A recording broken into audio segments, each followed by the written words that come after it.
Good evening. എന്തൊക്കെയുണ്ട് വിശേഷം? എല്ലാവർക്കും സുഖമായിട്ടിരിക്കുന്നോ? റിവിഷൻ ക്ലാസ് ഒക്കെ എന്തായി? പ്രത്യേകിച്ച് 10ാം ക്ലാസ്സിലെയും പ്ലസ് ടുവിൻ്റെയും കുട്ടികളുടെ റിവിഷൻ ക്ലാസ് ഒക്കെ നന്നായിട്ട് പോകുന്നുണ്ടെന്ന് വിശ്വസിക്കുന്നു. അപ്പം നമ്മൾ കഴിഞ്ഞ ക്ലാസ്സിൽ നമ്മൾ ഡയറക്റ്റ് ആൻഡ് ഇൻഡയറക്റ്റ് സ്പീച്ചാണ് പഠിച്ചത് അല്ലേ? അപ്പോൾ അതിനെക്കുറിച്ചുള്ള നിങ്ങളുടെ കമൻസ് ഒന്നും ഞാനങ്ങനെ കമൻറ്റ് ബോക്സിലൊന്നും കണ്ടില്ല. ആരും വലുതായിട്ട് സബ്സ്ക്രൈബ് ചെയ്യുന്നതും കാണുന്നില്ല. എന്താണ്, ക്ലാസ് ഒന്നും ഇഷ്ടപ്പെടുന്നില്ലേ? അതോ ക്ലാസ് എടുക്കുന്ന രീതിയിൽ നിങ്ങൾ എന്തെങ്കിലും മാറ്റങ്ങൾ ആവശ്യപ്പെടുന്നുണ്ടെങ്കിൽ you can put it in the comment box. We can made whatever necessary changes required. Okay, so കഴിഞ്ഞ ക്ലാസ്സിൽ നമ്മൾ present tense to past tense ആണ് പഠിച്ചത്. Transformation direct to indirect speech. ഇപ്പോൾ ഡയറക്റ്റ് സ്പീച്ചിൽ ടെൻസ് ചേഞ്ച് ആണ് ഉണ്ടാകുന്നതെന്ന് നമ്മൾ പറഞ്ഞു. അതായത് പ്രസൻറ്റ് ടെൻസ് തന്നിരിക്കുകയാണെങ്കിൽ അത് പാസ്റ്റ് ടെൻസിലായിരിക്കും ചേഞ്ച് ചെയ്യുന്നതെന്ന് പറഞ്ഞു അല്ലേ? അതുപോലെ റിപ്പോർട്ടിംഗ് വേർബിനകത്ത് റിപ്പോർട്ടിംഗ് വേർബ് സിമ്പിൾ പ്രസൻറ്റോ സിമ്പിൾ ഫ്യൂച്ചറോ ആണെന്നുണ്ടെങ്കിൽ ഈ പറഞ്ഞോണം എന്ത് വരത്തില്ലെന്ന് നമ്മൾ പറഞ്ഞു. ടെൻസിന് ചേഞ്ച് ഒന്നും തന്നെ ഉണ്ടാകത്തില്ല എന്നുള്ളത് നമ്മൾ കണ്ടതാണ് അല്ലേ? അപ്പോൾ ഇന്ന് today we are going to discuss about the changes. Assertive സെൻറ്റൻസിനെയാണ് നമ്മൾ കണ്ടത്. അസർട്ടീവ് സെൻറ്റൻസിൽ നമ്മളുള്ള 1 sentence we have discussed, not more അല്ലേ? അപ്പോൾ സ്ട്രെയിറ്റ് അവേ നമുക്ക് ഇതിലേക്ക് കടക്കാം, ക്ലാസ്സിലേക്ക് തന്നെ കടക്കാം. So we are not wasting any time. Straight away we can enter to our class.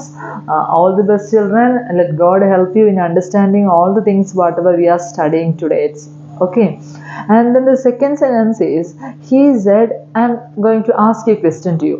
He said, I live in the city center. He said, I live in the city center. According to the rule, present tense will change to past tense.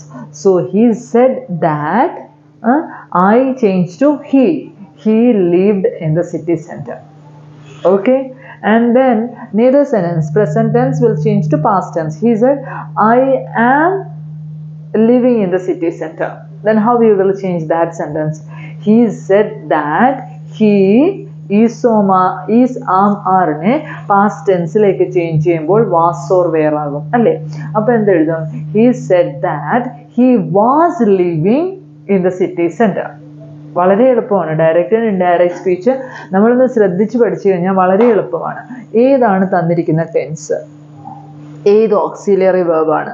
Is am R ആണോ? അതിനെ past ടെൻസിലോട്ട് മാറ്റുമ്പോൾ was അല്ലെങ്കിൽ wear ആകും. ആ ഒരു rule അറിഞ്ഞിരിക്കുക.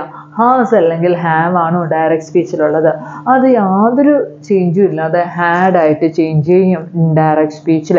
അപ്പോൾ ഇങ്ങനെയുള്ള കുറച്ച് first form of the verb ആണോ അത് സെക്കൻഡ് ഫോം ഓഫ് ദ വേർബിലേക്ക് ചേഞ്ച് ചെയ്യും. അപ്പോൾ ഇങ്ങനെ കുറച്ച് ബേസിക് റൂൾസ് നമ്മുടെ മനസ്സിലുണ്ടെന്നുണ്ടെങ്കിൽ we can easily score that 1 marks for that reported speech. ആ റിപ്പോർട്ടഡ് സ്പീച്ചിന് നമുക്ക് സുഖമായിട്ട് ആ 1 മാർക്ക് സ്കോർ ചെയ്യാനായിട്ട് സാധിക്കും. Even if you are writing an exam, ഒരു PSC എക്സാമിനേഷന് പോയി കഴിഞ്ഞാലും എന്ത് തന്നെ ആയി കഴിഞ്ഞാലും ഒരു ഡയറക്റ്റ് ടു ഇൻഡയറക്റ്റ് സ്പീച്ചിലെ ഒരു ക്വസ്റ്റ്യൻ എങ്കിലും ഒരു 1 മാർക്ക് ക്വസ്റ്റ്യൻ അതിനകത്തുണ്ടാവും. അപ്പം ഏതൊരു കോമ്പറ്റേറ്റീവ് എക്സാംസ് എഴുതാൻ പോകുന്ന കുട്ടികൾക്കായാലും വളരെ പ്രയോജനപ്രദമായ ഒന്നാണ് എന്തെന്ന് പറയുന്നത് നമ്മുടെ ഈ ഡയറക്റ്റ് ടു ഇൻഡയറക്റ്റ് സ്പീച്ച് എന്ന് പറയുന്നത്. So don't leave it in a lazy manner. വെറുതെ തള്ളിക്കളയരുത്. ഇത് ശ്രദ്ധിച്ച് കേട്ടിരിക്കുക. പ്രസന്റ് ടെൻസ് എന്തായിട്ട് ചേഞ്ച് ആകും? പാസ്റ്റ് ടെൻസ് ആയിട്ട് ചേഞ്ച് ആകും. ഇപ്പം ഞാൻ നിങ്ങളോട് പറഞ്ഞു, he said I live in the city centre. ലീവാണ് തന്നിരിക്കുന്നത്, വേറൊന്നും അതിനോടൊപ്പം ഇല്ല. അപ്പോൾ പ്രസന്റ് ടെൻസ് പാസ്റ്റ് ആകും. അപ്പം ലീവ് എന്തായി തീരും? ലീവ്ഡ് ആവും. He said that he lived in the city centre. അടുത്ത അതേ സെയിം സെന്റൻസ് നമ്മൾ അതിൻ്റെ കണ്ടിന്യൂസ് ഫോമിൽ എടുത്തിട്ട് പറയുകയാണ്. He said I am living in the city centre. അപ്പോൾ എന്തായി തീരും? ഹി സെഡ് ദാറ്റ് അവിടെ ആം ആണ് തന്നിരിക്കുന്നത്. ഈ സാം ആറാണ് ഇപ്പോൾ നമ്മുടെ ഡയറക്റ്റ് സ്പീച്ചിലെങ്കിൽ അതിനെ നമ്മൾ കൺവേർട്ട് ചെയ്യുമ്പോൾ വാസ് അല്ലെങ്കിൽ വെയർ ആകും. അപ്പോൾ he said that he was living in the city centre. Okay, then അടുത്ത സെൻറ്റൻസ്, ഇതേ സെൻറ്റൻസ് നമ്മൾ പറയാണ്. He said I have lived in the city centre. അപ്പോൾ അതിനെ നമ്മൾ റിപ്പീറ്റ് ചെയ്യുമ്പോൾ ഹാവ് എന്തായിട്ട് തീരും? ഹാഡ് ആയിട്ട് തീരും. അപ്പം he said that he had lived in the city centre. Then the same sentence in perfect continuous if we are taking, he said I have been living in the city center since 2019, something like that. Then the answer should be indirect speech lakumo he said that he had been living. കാരണം എന്താണ്? Direct സ്പീച്ചിൽ I have been ആണ് തന്നിരിക്കുന്നത്. അപ്പം probably have എന്തായിട്ട് change ആകും? Had ആയിട്ട് change ആവും. He had been living in the city centre since 2019. അപ്പോൾ പ്രസൻറ്റ് ടെൻസിൽ തന്നിരിക്കുന്ന ഏതൊരു സെൻറ്റൻസും നമ്മൾ റിപ്പോർട്ട് ചെയ്യുമ്പോൾ അത് ഏത് ടെൻസിലേക്ക് മാറും? പാസ്റ്റ് ടെൻസിലേക്ക് മാറും. പക്ഷെ അവിടെ ഒരു റൂള് ബാധകമാണ് ഏത് ടെൻസ് ആയാലും, that is please look on the, ഏതിലേക്കൊന്ന് നോക്കണമെന്നാണ് പറയുന്നത്, പ്ലീസ് ലുക്ക് അറ്റ് ദിസ്, നമ്മുടെ ഏത് സ്പീച്ചിലേക്ക്, റിപ്പോർട്ടിംഗ് വേർബിലേക്ക് നമ്മൾ എന്ത് ചെയ്യണം?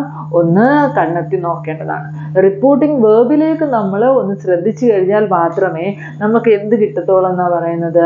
ആൻസർ കറക്റ്റായിട്ട് കിട്ടത്തുള്ളൂ. അതായത് നമ്മൾ നേരത്തെ പറഞ്ഞ റൂൾ അനുസരിച്ച് if the reporting verb is in simple present അല്ലെങ്കിൽ സിമ്പിൾ ഫ്യൂച്ചർ, അതായത് ഹീ സേ അല്ലെങ്കിൽ ഹി വിൽ സേ എന്നാണ് എന്നുണ്ടെങ്കിൽ, ഹി സേസ് അല്ലെങ്കിൽ ഹി വിൽ സേ എന്നാണ് നമ്മളുടെ റിപ്പോർട്ടിംഗ് വേർബ് എന്നുണ്ടെങ്കിൽ there will be no change in the tense form. Understand? അപ്പം നമ്മൾ കാര്യങ്ങൾ പറയുമ്പോൾ നമ്മൾ പറഞ്ഞുകൊണ്ട് വന്നത് എന്താണ്? ഇപ്പം നമ്മൾ തന്നിരിക്കുന്നതിനകത്ത് റിപ്പോർട്ടിംഗ് വേർബ് നമ്മൾ നോക്കണം. റിപ്പോർട്ടിംഗ് വേർബ് ഇപ്പോൾ സിമ്പിൾ പ്രസൻറ്റിലോ ദാറ്റ് ഈസ് സിമ്പിൾ ഫ്യൂച്ചറിലോ ആണെന്നുണ്ടെങ്കിൽ, പ്രസൻറ്റ് ടെൻസിലോ ഫ്യൂച്ചറിലോ, അതായത് ഇൻസ്റ്റെഡ് ഓഫ് യൂസിങ് സെഡ് എന്നുള്ള റിപ്പോർട്ടിംഗ് വേർബ് അല്ലെങ്കിൽ ആസ്ക്ഡ്, ഇപ്പോൾ ക്വസ്റ്റ്യൻ ആണെങ്കിൽ ആസ്ക്ഡ് എന്നായിരിക്കും വരുന്നത്, അങ്ങനെയുള്ള റിപ്പോർട്ടിംഗ് വേർബിന് പകരം സേസ്, വിൽ സേ എന്നൊക്കെ ആണെങ്കിൽ there will be no change in the tense form of the given sentence. അതല്ലെന്നുണ്ടെങ്കിൽ എന്താവും? present tense will change to past tense according to that. Understand children? ഇതെല്ലാവർക്കും ഏത് കോമ്പറ്റേറ്റീവ് എക്സാം എഴുതാൻ പോകുന്ന വ്യക്തികളായാലും ഇതൊന്ന് consider ചെയ്തുകൊണ്ട് പോയി കഴിഞ്ഞാൽ എന്താണ്? ആ ഡയറക്റ്റ് ഇൻഡയറക്റ്റ് സ്പീച്ചിൻ്റെ 1 mark we will get in our hand, നമ്മുടെ കയ്യിൽ ഇരിക്കും. Present tense will surely change to എന്ത് ടെൻസ് ആയിട്ട് തീരും? പാസ്റ്റ് ടെൻസ് ആയിട്ട് മാറുന്നതായിരിക്കും. അണ്ടർസ്റ്റാൻഡ്? ആ റൂൾ ഇപ്പോൾ തന്നെ ഫിക്സ് ചെയ്ത് വെക്കുക. Present tense will change to past tense. I live ആണെങ്കിൽ ഹി ലീവ്ഡ്. അപ്പം ഞാനൊരു തേർഡ് പേഴ്സണോട് എങ്ങനെയാണ് പറയുന്നത്? അപ്പം ഞാൻ പറയുമ്പോൾ I live in the city centre എന്ന് ഞാൻ പറയുന്നു. അപ്പം ഞാൻ ഇൻ ദ സെയിം സെൻറ്റൻസ് ഞാനിപ്പോൾ എന്ത് ചെയ്യുന്നു? ഞാൻ നിങ്ങളോട് പറയുന്നു I live in the city centre. How you are conversing this matter to a third person. നിങ്ങൾ വേറൊരാളോട് പറയുമ്പോൾ എങ്ങനെയായിരിക്കാം? അപ്പോൾ ഒരിക്കലും നിങ്ങൾ പറയത്തില്ല I live in the city centre as it is പറയത്തില്ല. എന്ത് പറയും? She said she lived in the city centre, അങ്ങനെയായിരിക്കും പറയുന്നത്. അപ്പോൾ ആ ഒരു കറക്റ്റായിട്ടുള്ള ചേഞ്ച് എന്ത് ചെയ്യണം? We have to note it down. ഇപ്പം ആം ലിവിങ് അല്ലെങ്കിൽ ഈസ് ലിവിങ് അല്ലെങ്കിൽ ആർ ലിവിങ് ആണെങ്കിൽ എന്താകും? Was living or were living. Okay, according to the subject it will change. The subject singular ആണെങ്കിൽ അതിനനുസരിച്ച് മാറും. Okay, he is, he was, they are, they were, he has, he had. Okay, I have, I had. അങ്ങനെ എന്ത് ചെയ്യുന്നു? Changes ടെൻസസിനകത്ത് വരുന്നു. അത് വളരെ സിമ്പിളാണ് ഇത് പഠിക്കാനായിട്ട്. നമുക്ക് സെക്കൻഡ് കാറ്റഗറിയും കൂടെ ഒന്ന് പറഞ്ഞു നിർത്താം. ക്വസ്റ്റ്യൻസ്. നമ്മൾ ആദ്യം അസർട്ടീവ് സെൻറ്റൻസിനെയാണ് നമ്മൾ കണ്ടത്. ഇനി നമ്മൾ next we are going to meet with ഏതാണെന്നാണ് പറയുന്നത്? Interrogative sentence or questions. ഈ questions, before moving to the questions we want to know how many types of questions are there. There are 2 types of questions, which are the WH questions and yes or no type questions. WH questions എന്ന് പറഞ്ഞാൽ എന്താണ്? WH questions begins with what, why, when, where, how, who, whose, which, like that. WH ൽ begin ചെയ്യുന്ന എല്ലാ ക്വസ്റ്റ്യൻസിനെയും നമ്മൾ എന്തെന്ന് പറയും? WH questions എന്ന് പറയും. ഇനി yes or no type questionsന്റെ പ്രത്യേകത എന്താണ്? When we are only getting 2 answers, the answer should be yes or no, no other answers. നമുക്ക് വേറൊരു answer. Do you know English? Either you can say yes or no. ഒന്നുകിൽ yes എന്ന് പറയാം, അല്ലെങ്കിൽ have you had your food എന്ന് ചോദിച്ചു കഴിഞ്ഞാൽ ഒന്നുകിൽ യെസ് അല്ലെങ്കിൽ നോ, നോ അതർ ആൻസർ. അങ്ങനെ വരുന്ന ക്വസ്റ്റ്യൻസിനെയാണ് നമ്മൾ yes or no type questions എന്ന് പറയുന്നത്. അതായത് yes or no type questions എന്ന് പറഞ്ഞാൽ അതിൻ്റെ ആൻസർ എപ്പോഴും എന്തായിരിക്കും? ഒന്നുകിൽ യെസ് എന്നായിരിക്കും അല്ലെങ്കിൽ നോ. ഇപ്പം നമ്മളോട് വാട്ട്സ് യുവർ നെയിം എന്ന് ചോദിച്ചാൽ അവിടെ ആൻസർ ഉണ്ട്. എന്താണ്? My name is. ഇപ്പം ഞാൻ പറയുന്നത് മൈ നെയിം ഈസ് രേഷ്മ എന്ന് പറയാനായിട്ട് സാധിക്കും. അവിടെ നോ യെസ് അല്ല. അപ്പം അതാണ് WH ടൈപ്പ് ക്വസ്റ്റ്യൻ. അതേ പക്ഷേ ഇപ്പം എന്നോട് ചോദിക്കണം have you had your food, അപ്പം ഞാൻ പറയുന്നു നോ, അതൊരു yes or no type question ആണ്. കാരണം no other answer I could give for that question except this yes or no. Yes അല്ലെങ്കിൽ നോ അല്ലാതെ അതിന് വേറെ യാതൊരു വിധമായ ആൻസർ നമ്മൾക്ക് കൊടുക്കാനായിട്ട് ഇല്ല. അതാണ് yes or no type question എന്ന് പറയുന്നത്. അപ്പം WH ക്വസ്റ്റ്യൻ എന്താണെന്നും yes or no type question എന്താണെന്നും മനസ്സിലായല്ലോ. അപ്പം അത്ര മനസ്സിലായല്ലോ. അസർട്ടീവ് സെൻറ്റൻസ് എന്താണെന്ന് ഫിക്സ്ഡ് ആയി. അപ്പോൾ എന്ത് ചെയ്യണം, കുറച്ച് എക്സാമ്പിൾസ് തന്നെ, കുറച്ച് sentences. First you write 5 sentences by you yourself, then change it into, that is you write one simple present tense sentence in simple present tense, then report that sentence. The same sentence you write in present continuous, then change it in direct speech. Then present perfect in the same way write one sentence. As I give you an example, that is I live in the city center. That is simple present I. In direct speech lote maattumbol he said he lived in the city center.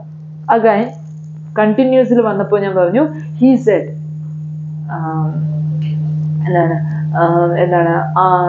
I am living in the city center. നമ്മൾ പറഞ്ഞു he said that he is living in the city center. Next വന്നപ്പോൾ ഞാൻ പറഞ്ഞു I have lived in the city centre. Report ചെയ്തപ്പോൾ he had lived in the city centre. I had been living in the city centre since 2019 എന്ന് പറഞ്ഞു. അപ്പോൾ report ചെയ്യുമ്പോൾ he had been living in the city centre since 2019 എന്ന് പറഞ്ഞു. അപ്പോൾ ഇങ്ങനെ എന്ത് ചെയ്യണം, ഒരു 4 sentences, ഒരു സെൻറ്റൻസ് ഫസ്റ്റ് സിമ്പിൾ പ്രസൻറ്റിൽ എഴുതുക, അതിൻ്റെ ബാക്കിയുള്ള കണ്ടിന്യൂസിലും പെർഫെക്റ്റിലും പെർഫെക്റ്റ് കണ്ടിന്യൂസിലും എഴുതുക, അതിനെ ഇൻഡയറക്റ്റ് സ്പീച്ചിലേക്ക് എന്ത് ചെയ്യുക, ചേഞ്ച് ചെയ്ത് എഴുതി നോക്കുക. That would be a good way for you to learn this direct and indirect speech. And keep in mind, before winding up the class, I would like to inform you one more thing, that is about the questions what I have told you. There are 2 types of questions, fix that in mind. WH questions and yes or no type question. WH questions means start with the WH, what, which, why, who, whom, whose, how, like that. Yes or no type question will only give you 2 answers, either it is yes or it's no. No other answers you would be given. നമ്മൾ പറഞ്ഞതുപോലെ WH questions എന്താണ്, yes or no type question എന്താണ് എന്നുള്ളത് എന്ത് ചെയ്യണം, കൃത്യമായിട്ട് എല്ലാവരും ഓർത്ത് വെച്ചിരിക്കണം. ആരും മറന്നു പോകരുത്. Tomorrow's class we will discuss more വിത്ത് എന്താണെന്ന് പറയുന്നത് the questions on this direct and indirect speech, an interrogative sentence. എങ്ങനെയാണ് ഒരു ഇൻ്ററോഗേറ്റീവ് സെൻറ്റൻസിനെ നമ്മൾ എന്തിലേക്ക് ഡയറക്റ്റ് തന്നു കഴിഞ്ഞാൽ അതിനെ എങ്ങനെയാണ് നമ്മൾ ഇൻഡയറക്റ്റ് സ്പീച്ചിലേക്ക് മാറ്റാൻ പോകുന്നത്, അതിന് കുറച്ച് റൂൾസ് ഉണ്ട്. അപ്പോൾ ആ റൂൾസിലേക്ക് പോകുന്നതിന് മുമ്പായിട്ട് how we can change assertive sentence into direct speech തന്നിരിക്കുന്ന ഒരു അസർട്ടീവ് സെൻറ്റൻസിനെ how we can be able to convert into indirect speech എന്നുള്ളതിൻ്റെ റൂൾസ് എല്ലാം കൃത്യമായിട്ട് എന്ത് ചെയ്യുക, പഠിച്ചു വയ്ക്കുക. As I told you, write one sentence in simple present tense, then you convert it into indirect speech the same way to the other 3 tenses, convert it into indirect speech. Okay children, hope today's class is very clear to you, and if you understand the class very well, you subscribe this channel, and rather than that, you just put your valuable comments in the comment box. If you are having any doubts, you can put that also in the comment box. Tomorrow we will meet at the same time with the balance of this direct and indirect speech. So till then, goodbye to all. Thank you and have a good day.